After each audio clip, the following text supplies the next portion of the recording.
मेरा नाम आस Mohammad son of सबान का गाँव टावर है।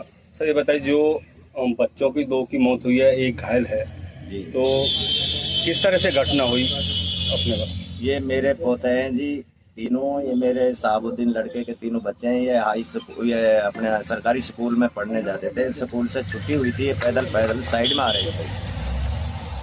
कल बाइक नहीं थी, उनको पैदल ला रहे थे जी, तो पीछे से एक हाई स्पीड में लापरवाही से बहुत तेजी में गाड़ी आई जी। मैंने तो कूद के एक गड्ढे पे अपनी जान बचाई, तो इतने में मुझे होश हुआ। जस्ट मैं मेरे बच्चों को, पोतों को उसने टक्कर मार दी बहुत ज़्यादा, जिसमें अयान और एहसान मौके पर ही मौत हो गई। और मोहम्मद अरजान जो है इस टाइम पीजीआई रोहतक में है। उसकी किडनी फ्रैक्चर हो गई है, उसमें से ब्लीडिंग है। ये तेज लापरवाही से, और वो गाड़ी मतलब ये टक्कर मार कर बच्चों को भाग गई जी। भाग गई तो रोड पे चलने वाले भाइयों ने उसको छिका के पकड़ा। पता चला कि वो हरियाणा पुलिस से है, और मतलब बहुत ज़्यादा लापरवाही से तेज स्पीड में था। दमा गई दिखा रहा था, उसको जाके पकड़ा है 2-3 किलोमीटर दूर तक। उसके बाद मैं सदमा में हो गया जी। अब मेरा बच्चा जो है वो सेकंड श्रेणी से आता है, गरीब बच्चा है जी, उसके लिए न्याय मिलना चाहिए। बस जी, प्रशासन से यही उम्मीद लगाते हैं। क्या शराब पी रखी थी?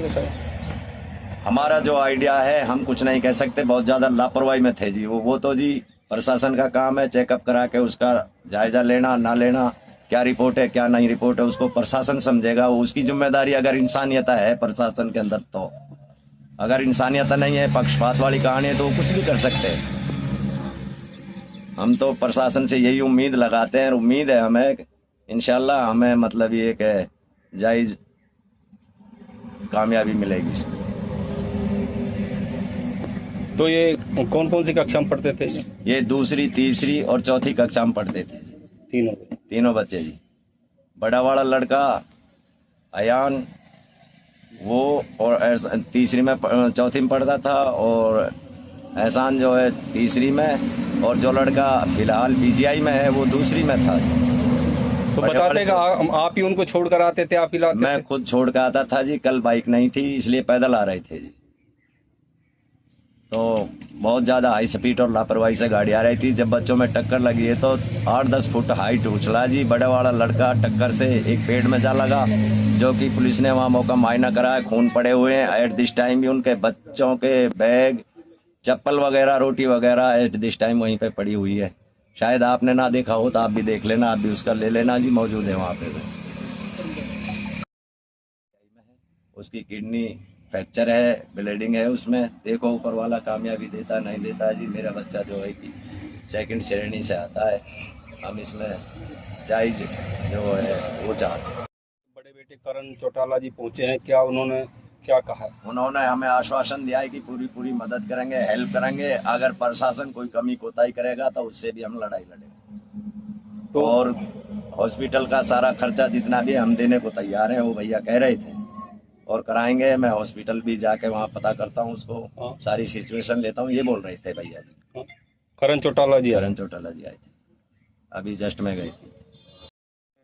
हथीन क्षेत्र में बड़ी घटना हुई है, जहाँ पर आप परिवार से मिलने के लिए पहुंचे हैं, क्या कहेंगे इस बार? बहुत कहने को तो क्या है, अब परमात्मा से यही दुआ करेंगे अल्लाह ताला से कि उनको अपने कदमों में जगह दें, उनको उनकी आत्मा को शांति दें। पर जो बच्चा अभी भी हॉस्पिटल में है उसकी मदद करेंगे, चाहे उसको दिल्ली शिफ्ट करवाना पड़े। सारे इलाज की जिम्मेवारी हमारी है, हमारे परिवार की है, क्योंकि चौटाला साहब ने हमेशा मेवात के लोगों से बहुत प्यार किया। और यहाँ सिर्फ लोगों की बात नहीं है, ये एक ऐसी चीज है, बेचारा सेकंड क्लास का बच्चा है, अभी उसने जिंदगी देखनी है, तो बहुत आगे समय पड़ा है। जितनी मदद हो सकती है इस परिवार की करूंगा। तो सर, जिस तरह से 2 बच्चों की मौत हुई है, एक ही बाप के बेटे हैं दोनों, तीसरा घायल है, और जो पुलिसकर्मी उस शराब के नशे में बताया जा रहा है जिसने ये घटना करी। नहीं, उस पर तो कार्रवाई नहीं करी अगर सरकार ने, तो फिर हम आगे होकर के इस लड़ाई को लड़ेंगे और उसको सलाखों के पीछे भिजवाने का काम करेंगे।